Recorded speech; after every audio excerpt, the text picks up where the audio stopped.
karena ini hal yang penting menjadi surat keputusan bersama dalam menentukan arah kebijakan.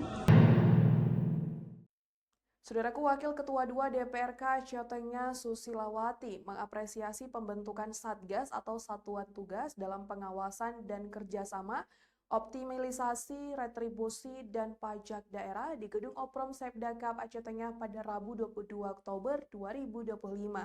Berikut informasi selengkapnya. Saudaraku, Wakil Ketua 2 DPRK Aceh Tengah Susilawati mengapresiasi pembentukan Satgas Pengawasan dan Kerjasama Optimalisasi Pajak Daerah dan Retribusi Daerah di Gedung Oprom Sepdakap Aceh Tengah pada Rabu 22 Oktober 2025. Menyoroti adanya kebocoran PAD, Susilawati mengatakan sebagai lembaga legislatif, dirinya mengapresiasi penuh agar terbentuknya SKB ini, karena ini hal yang penting menjadi surat keputusan bersama dalam menentukan arah kebijakan. Susilawati mengungkapkan bahwa peran pemerintah daerah sudah lumayan, namun masih perlu banyak kajian mengingat terjadinya kebocoran-kebocoran PAD selama ini. DPRK tambahnya akan memberikan dukungan melalui fungsi legislasi, yakni duduk bersama dalam pembahasan regulasi untuk mengatur seluruh proses PAD.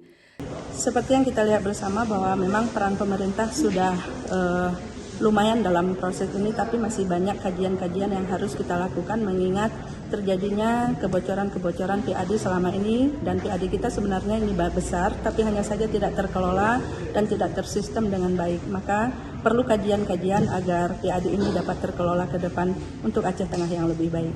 Kapolres Aceh Tengah melalui Kasat Reskrim Ibtu Deno Wahyudi juga menyampaikan dukungan penuh terhadap pemerintah daerah dalam menertibkan dan mengoptimalkan pendapatan asli daerah dari berbagai sektor.